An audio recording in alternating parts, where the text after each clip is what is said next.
Quer aprender um pouco mais sobre o direito processual civil? Então vem comigo. Não se esqueça de se inscrever no canal e ativar o sininho para receber as notificações. Vamos lá. Na aula passada, nós conversamos um pouco a respeito, do que vem a ser o recurso. Nós vimos que o recurso é uma das formas, de impugnação de uma decisão judicial.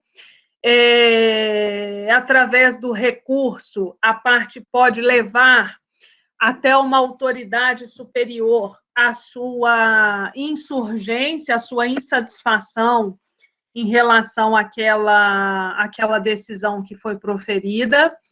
Nós vimos que o recurso ele pode ser interposto tanto para a própria autoridade que proferiu a decisão, são poucos os recursos dirigidos à própria autoridade, mas ele pode, e na maioria dos casos ele é interposto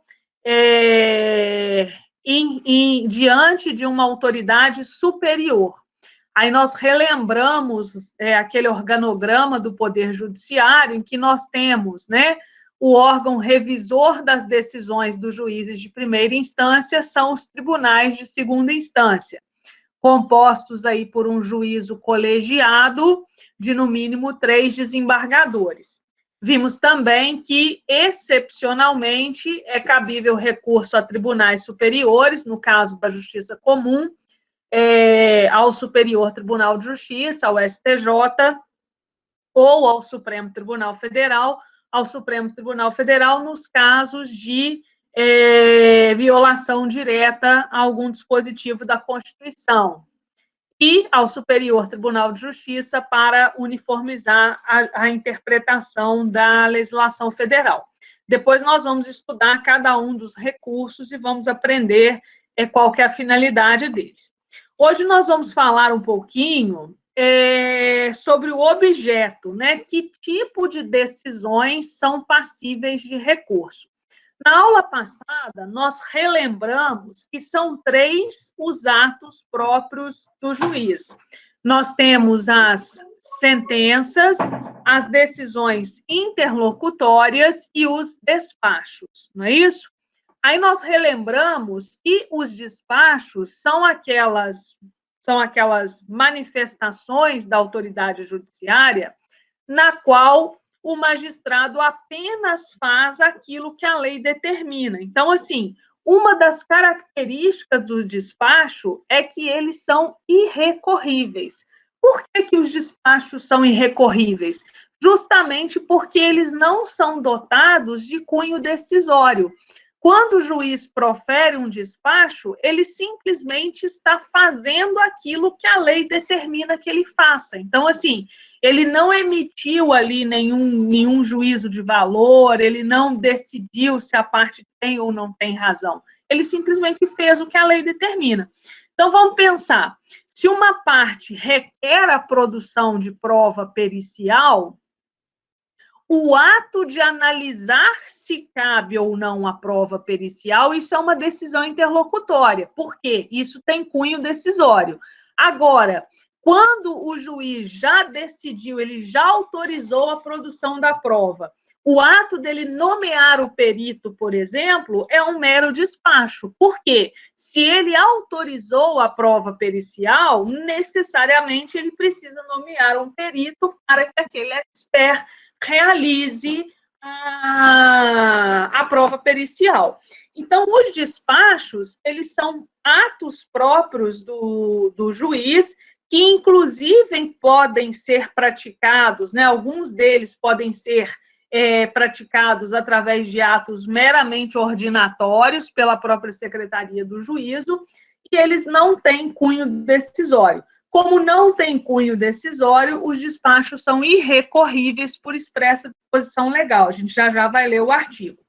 Depois nós temos as decisões interlocutórias, que são aqueles pronunciamentos do juiz tomados no curso do processo, sem colocar fim ao processo. Então, quando o juiz decide, por exemplo, sobre um pedido de concessão de uma antecipação de tutela, quando o juiz decide se ele vai ou não vai conceder um pedido de assistência judiciária, se ele vai ou não determinar a citação de um terceiro, né, se ele vai acolher um pedido de intervenção de terceiros. Tudo isso são decisões interlocutórias, que são aquelas manifestações do juiz tomadas no curso do processo sem colocar fim ao mesmo. Já sentenças, como vocês já aprenderam, as sentenças, elas são os atos é o ato do juiz que efetivamente coloca fim ao processo, seja julgando o mérito da pretensão, que é o que efetivamente se espera, né, uma sentença de mérito que resolva o conflito, seja uma sentença meramente terminativa, aquela em que o juiz coloca fim à atividade jurisdicional porque faltou algum pressuposto ou alguma condição da ação. Então, assim, o que é recorrível dentro do nosso sistema processual? As decisões interlocutórias e as sentenças. As sentenças, lembrando, né, que no âmbito do tribunal, as decisões colegiadas são chamadas de acórdãos. Os despachos, por expressa disposição legal, está aí no artigo 1001 do Código de Processo Civil, ele está transcrito aí em azul para vocês, dos despachos não cabem recurso. Então, vamos pensar, professora, mas e se eu tiver um despacho absurdo, né? Se eu tiver um pronunciamento do juiz irrecorrível, mas que ele seja absurdo, por exemplo, aí a parte vai ter que se valer de um outro meio de impugnação de uma decisão judicial. Por exemplo, se for uma situação, né, que viole um direito líquido e certo, caberia, em tese, até um mandado de segurança. No caso das decisões interlocutórias, com a entrada em vigor do novo Código de Processo Civil, nem todas as decisões interlocutórias são recorríveis, tá? O novo CPC, gente, ele deu um tratamento diferenciado ao sistema recursal. Assim, vocês estão, vamos dizer, na metade aí da faculdade, talvez não tenham acompanhado aí essas discussões com maior profundidade. Só um minutinho. Sim, Vinícius, os embargos declaratórios, boa a sua pergunta. Os embargos declaratórios, Vinícius, nós vamos ver que eles cabem contra qualquer decisão judicial. Porque os embargos declaratórios, eles não têm por objetivo a modificação da decisão. Eles têm por objetivo apenas afastar uma omissão, uma obscuridade e uma contradição, tá? Então, muito boa a sua observação. No caso dos embargos declaratórios, mesmo em relação a um despacho que não tenha cunho decisório, os embargos declaratórios é possível a sua interposição, mas de forma excepcional aí, porque o objetivo deles não é a modificação da decisão. Muito boa colocação. Pessoal, voltando aqui. Então, o que acontece com o novo... O que aconteceu com o novo Código de Processo Civil? Tinha uma discussão muito ampla e que até requer mesmo uma investigação mais aprofundada, no sentido de que existem pessoas que defendem que são os recursos, os vilões, né, do direito processual. Assim, muitos defendem que a morosidade do Poder Judiciário ela ocorre em razão do grande número de recursos que existe no nosso sistema processual. Acredito que vocês já tenham ouvido falar, né, já tenham tido contato com pessoas que defendem até mesmo, né, na televisão, na mídia, de uma forma geral, que defendem isso. Falam assim, o processo demora porque tem muito recurso, né? Ninguém vai preso no Brasil porque cabe uma infinidade de recursos em favor aí do bandido, né? Vamos dizer, né, nesses termos. O que acontece, pessoal? Eu, particularmente, eu tenho uma visão diferenciada, porque, para mim, Geisa, né, professora de Direito Processual Civil, me considero uma processualista, para mim, recurso é garantia, né? Quando o legislador permite à parte direito de poder se insurgir contra uma determinada decisão, isso é uma garantia, porque nenhum juiz, né, é dono da verdade, nenhum juiz é um Deus absoluto, que aquilo que ele decidir é incontestável, né? Então, assim, todo mundo erra, o magistrado também pode errar, o magistrado também pode ter uma visão equivocada, ele pode ter um pré-conceito, né, já um pré-julgamento a respeito de uma determinada decisão. Então, o recurso, ele vem como uma garantia, como direito da parte de poder levar a sua insurgência. E quando a gente estiver diante, já vou te dar a palavra, tá, Pamela? Só um minutinho. Quando a gente estiver diante de um recurso abusivo, então vamos pensar assim, a parte está recorrendo apenas para protelar, apenas para atrasar o processo. Existem inúmeras medidas processuais que podem ser aplicadas. Então, assim, existe multa por litigância de má-fé, existe a possibilidade do juiz antecipar a pretensão jurisdicional, nós vimos lá a tutela de evidência, ela serve para isso, né? Então, ele pode conceder uma antecipação de tutela recursal, inclusive no âmbito do tribunal, ele aplica a multa por litigância de má-fé. Então, quer dizer, se o recurso é abusivo, existem mecanismos para penalizar. Agora, tirar da parte o direito de recorrer, gente, tirar da parte o direito de ter revista aquela decisão, para mim é algo, né, que aí sim atenta contra as garantias do devido processo legal. Quando eu digo, né, que eu sou favorável ao recurso enquanto garantia, mas eu também sou favorável que se apliquem as multas processuais quando se tem esse abuso, justamente para se evitar, né, que o processo se arraste por anos e anos sem que a parte possa ali obter a justa e adequada prestação jurisdicional. Mas por que eu estou falando disso tudo com vocês, né? Por que a gente deu essa volta toda? Olha só, o novo Código de Processo Civil, ele veio diminuindo um pouco a possibilidade de recurso em relação a determinadas decisões. Antes de qualquer decisão interlocutória, cabia recurso. Então, se eu requeresse uma prova pericial e o juiz negasse, dessa decisão eu poderia interpor um recurso de agravo de instrumento.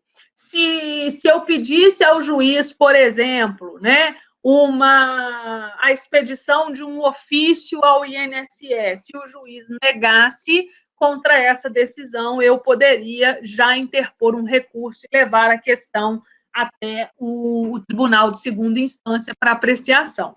O novo Código de Processo Civil, ele diminuiu essa possibilidade. O que ele fez? Como medida, né, para tentar diminuir o número de recursos interpostos contra decisões interlocutórias, o legislador disse o seguinte: agora não é mais qualquer decisão interlocutória que é recorrível. Somente são recorríveis aquelas decisões tratadas lá no artigo 1015 do CPC, que são as que falam lá do cabimento do agravo de instrumento. Outras questões, o que o legislador disse? Outras questões, pode a parte rediscuti-las quando da interposição de recurso contra a sentença final. É isso que está lá no parágrafo 1º do artigo 1009, que diz assim: as questões resolvidas na fase de conhecimento se a decisão a seu respeito não comportar agravo de instrumento, não são cobertas pela preclusão e devem ser suscitadas em preliminar de apelação, eventualmente interposta contra a decisão final ou nas contrarrazões. O que o legislador fez? Hoje, né, lá no artigo 1015, nós temos um rol de decisões que são recorríveis. Inclusive, existe uma discussão que o rol do artigo 1015, que trata do cumprimento do agravo do instrumento, se ele é taxativo. Ou seja, né, se só cabe agravo daquelas decisões mencionadas, contra aquelas decisões mencionadas lá no artigo 1015 do CPC. O entendimento, vamos dizer assim, até então, defendido pela doutrina, é no sentido de que o rol do artigo 1015 ele é taxativo. Mas, como tudo no direito é discutível, já tem entendimentos, inclusive jurisprudenciais do próprio STJ, no sentido de que o rol do artigo 1015, ele precisa ser relativizado em determinadas situações. Só para vocês entenderem o que eu estou falando, está aqui no artigo 1015, vou transcrever para vocês.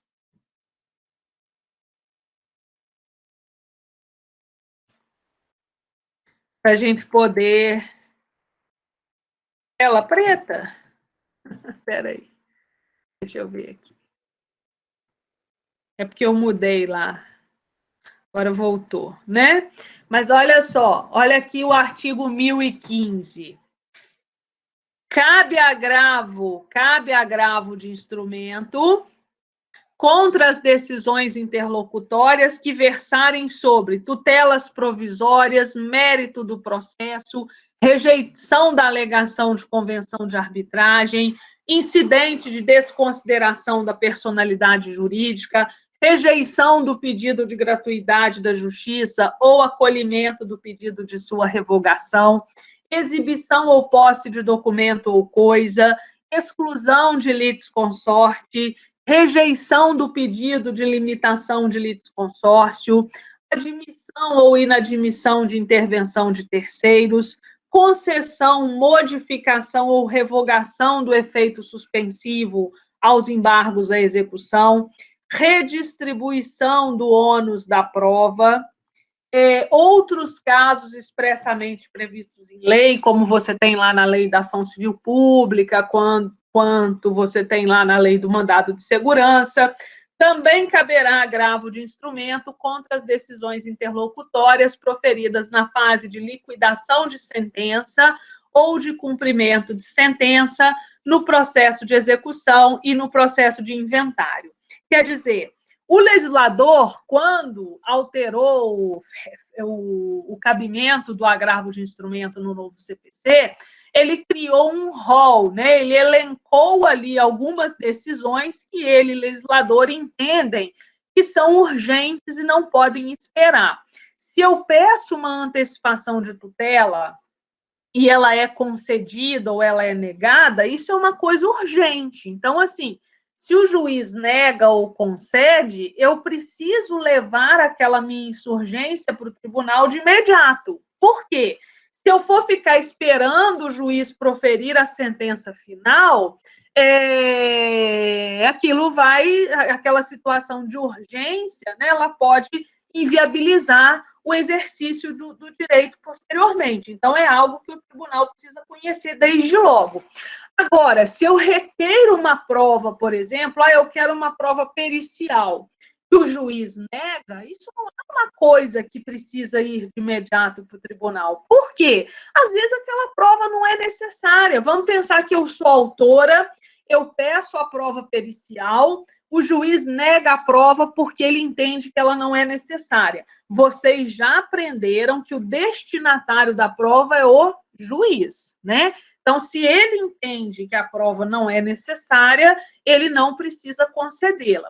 Mas aí vão que ele profira uma sentença em que ele julgue improcedente o pedido sob o argumento de que o autor não comprovou o seu direito. Ora, eu pedi uma prova, ele negou, aí depois ele fala que eu não comprovei o direito, isso é cerceamento de defesa. Agora, vão pensar que ele profira uma sentença e julgue procedente o pedido. Se ele julgou procedente o pedido, significa que ele já estava convencido e que, de fato, aquela prova não era necessária. Então, se aquela prova não era necessária, não haveria mais interesse em recorrer daquela decisão. A decisão tomada pelo juiz acabou mostrando-se acertada.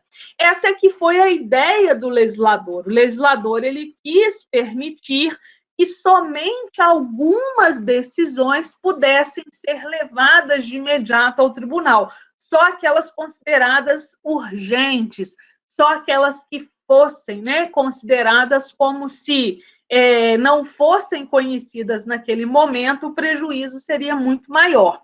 As demais, elas vão ficar guardadinhas no processo, não há preclusão, e quando eu for, depois que proferir a sentença, quando eu for recorrer da sentença, se ainda houver interesse em discutir aquela questão, eu posso alegá-lo no meu recurso de apelação ou então na minha resposta ao pedido de apelação, que são as contrarrazões de apelação. Esse mecanismo, gente, ele já acontece na Justiça do Trabalho, muito antes do CPC, ele sempre foi assim na Justiça do Trabalho, e também nos juizados especiais. Tanto na Justiça do Trabalho quanto nos juizados especiais, não cabe recurso contra decisão interlocutória. Aí, uma decisão interlocutória proferida no âmbito dos juizados ou na Justiça do Trabalho, ela vai ficar aguardando para ser resolvida na sentença. Se for uma decisão absurda, ela poderá ser impugnada através de um outro meio, né? Um mandado de segurança, por exemplo. Mas não há um recurso próprio contra aquela decisão. Conseguiram compreender, pessoal, essa sistemática que eu trouxe para vocês? Alguém tem alguma dúvida? Ótimo. Então, assim, o que o legislador diz? Ele falou, olha, hoje, nem todas as decisões interlocutórias são recorríveis. A princípio, só são recorríveis aquelas elencadas lá no artigo 1015. Ah, mas já tem jurisprudência em sentido contrário? Já, né? Mas nós vamos trabalhar aí com a literalidade do artigo 1015, que ainda é, vamos dizer assim, um entendimento majoritário. Outras questões não caberiam discussão nessa via, né, de imediato.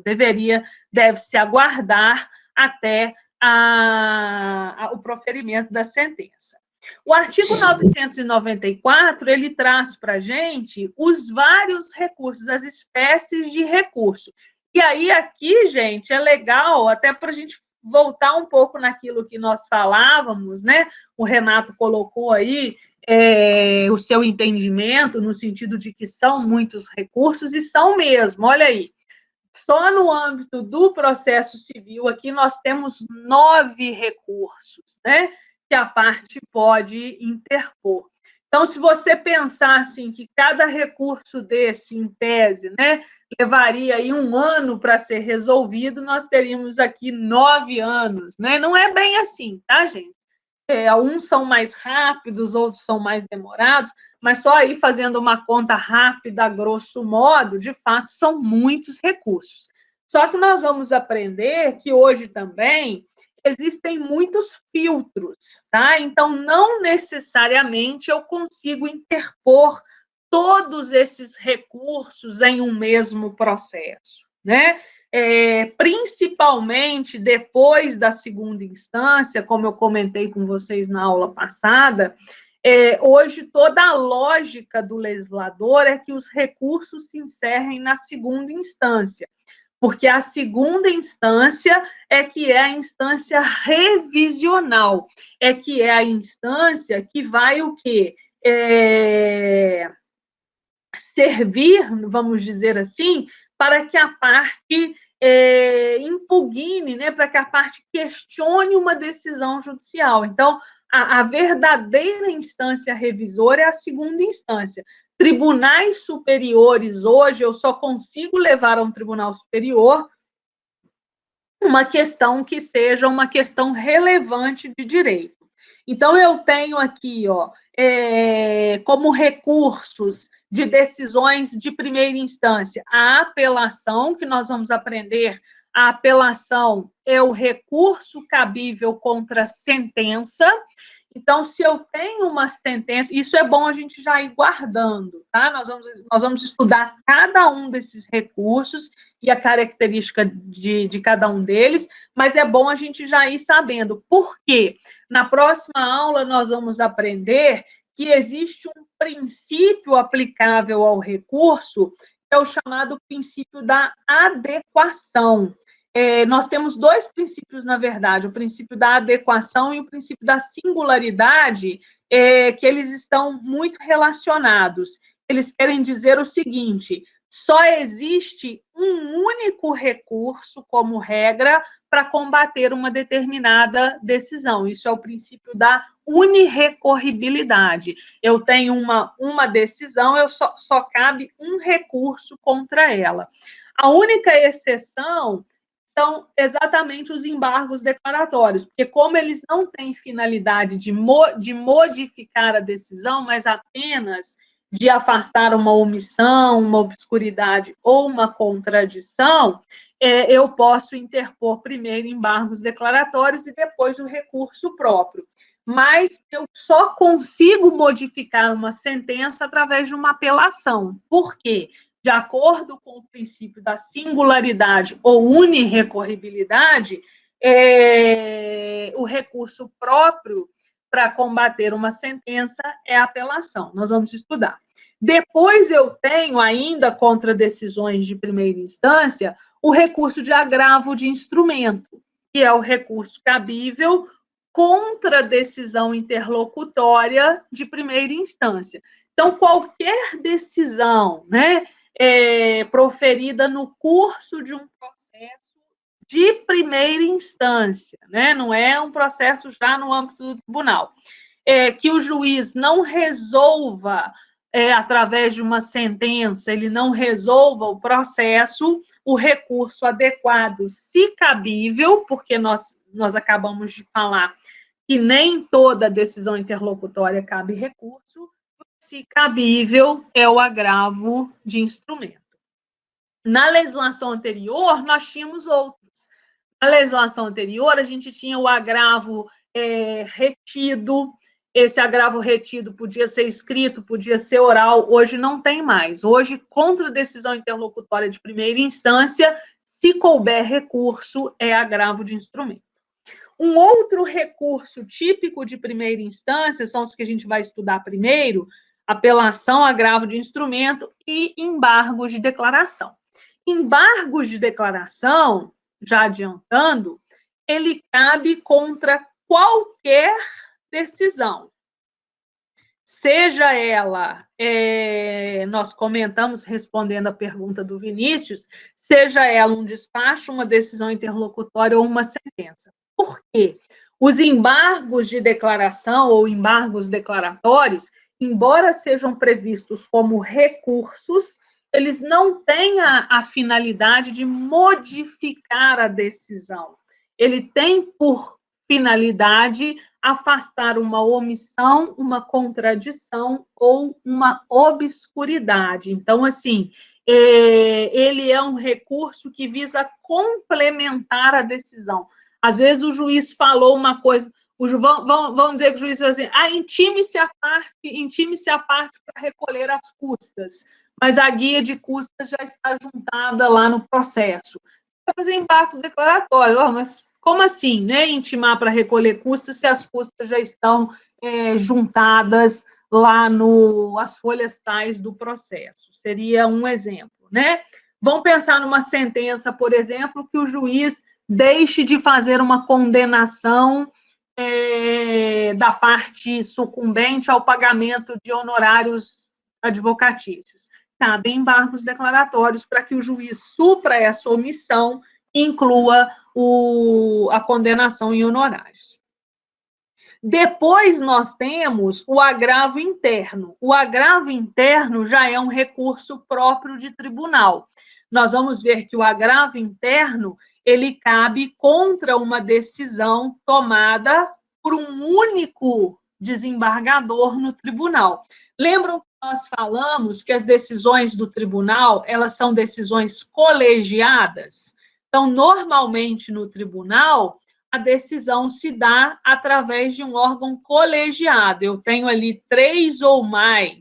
As decisões, elas são tomadas por um órgão colegiado. Então, eu tenho lá o relator, nós vamos aprender que o relator é o desembargador que cuida do processo, é o que fica encarregado, né, de examinar aquele processo e primeiro proferir o seu voto. Depois, nós temos outros 2 desembargadores que atuam como revisores. A lei permite, ao chegar um recurso no tribunal, em determinadas situações, o relator pode, excepcionalmente, decidir sozinho, excepcionalmente. Aí, Renato, é contra essa decisão que ele decide sozinho que caberia o recurso de agravo interno. O recurso de agravo interno é para quê? Para levar aquela questão ao conhecimento dos outros 2 desembargadores que compõem a turma. Vamos pensar, só para vocês entenderem, um caso típico que caberia agravo interno. Vamos pensar que eu interpus o meu recurso e esqueci, por exemplo, né? Ou esqueci, não. Vamos pensar que, ao analisar o processo ali, o relator entendeu que não foram recolhidas as custas recursais. Se não foram recolhidas as custas recursais, nós vamos aprender que é o caso de não conhecimento desse recurso, tá? Aí vamos pensar que o relator deu uma decisão negando seguimento ao recurso por falta de recolhimento das custas. Mas eu recolhi as custas, eu tenho o comprovante dessas custas. O que eu vou fazer? Um agravo interno, um recurso para o próprio relator e para os outros 2 desembargadores da Câmara ou da turma, para que eles modifiquem aquela decisão, porque aquela decisão é equivocada, já que eu fiz o devido recolhimento das custas processuais. Conseguiram compreender? Depois nós temos aqui os recursos próprios de tribunais superiores. Nós vamos aprender que é o recurso ordinário, o recurso especial e o recurso extraordinário. Esses aqui são recursos para o STJ e para o Supremo Tribunal Federal. Assim como o agravo em recurso especial e o agravo em recurso extraordinário e os embargos de divergência. Daqui em diante, pessoal, do recurso ordinário em diante, são recursos que, hoje em dia, a sua admissibilidade é muito difícil. Por quê? Existe uma barreira. Hoje, a ideia é que o julgamento ele termine na segunda instância. Então, depois que o tribunal julgou, o tribunal de segunda instância julgou, a ideia é ali finalizarem os recursos. Só excepcionalmente é que poderá se recorrer aos tribunais superiores, e aí nós vamos aprender que existem uma série de entraves para que esses recursos não sejam conhecidos. Eles só vão ser conhecidos se atenderem aí a uma série de requisitos processuais. Pode falar, Pamela. Gatilhos processuais, nós vamos aprender, que impedem o julgamento de determinados recursos se aquele assunto já é pacificado pelo tribunal.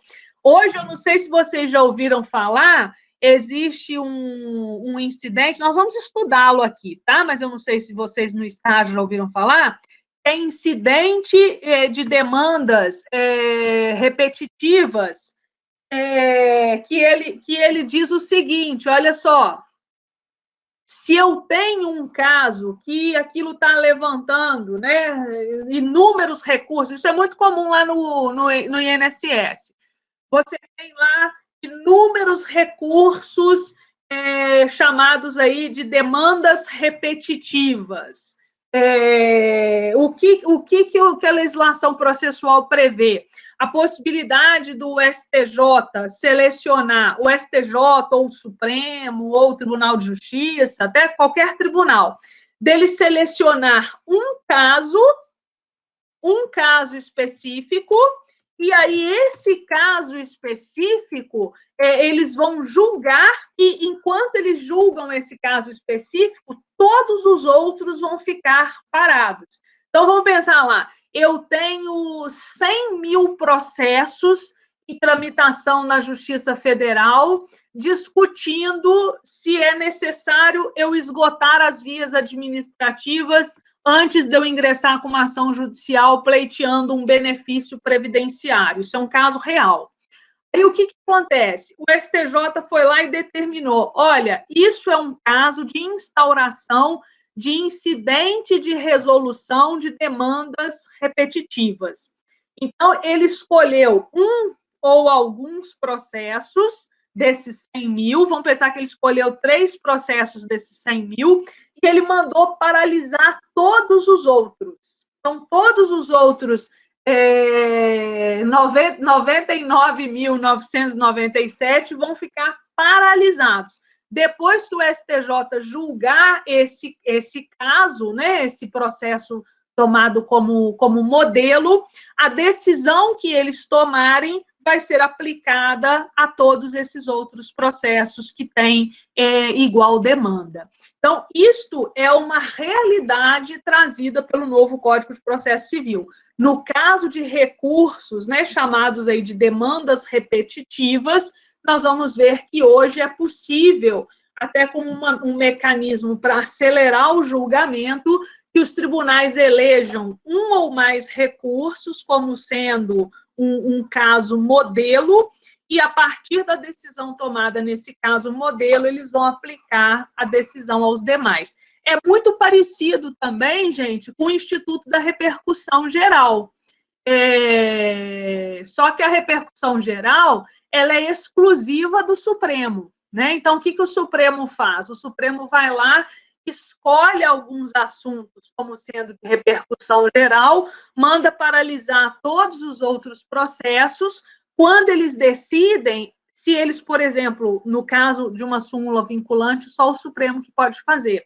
Se eles decidem pela edição de uma súmula vinculante, eles aplicam aquilo a todos os processos em curso. Então, ô Vinícius, aí vai depender da natureza da decisão, tá? Quando o STJ decide, o que o STJ faz? Os processos que estão paralisados, ele determina que volte para a segunda instância, para o Tribunal Estadual, para que o Tribunal Estadual reavalie se ele vai manter a decisão dele ou se ele vai aplicar a decisão do STJ. Só vai ser erga omnes, assim, né? Só vai obrigar esse cumprimento no caso do Supremo, porque aí, se eles editam uma súmula vinculante, a súmula vinculante é de observância obrigatória. Se eles não editarem a súmula vinculante, como é o caso, por exemplo, o STJ não pode editar, um Tribunal de Justiça não pode editar, eles facultam ao Tribunal Inferior modificar a sua decisão. Se eles não modificarem, o recurso vai até o STJ e o próprio STJ modifica. Nós vamos estudar isso com detalhe para vocês compreenderem melhor, porque é uma lógica, assim, né? Tem um roteirozinho, um procedimento para seguir, tá bem? Pessoal, eu não tenho como começar os princípios hoje, a gente não tem como terminar, vou deixar para a nossa aula de segunda-feira. Quero agradecê-los aí pela participação.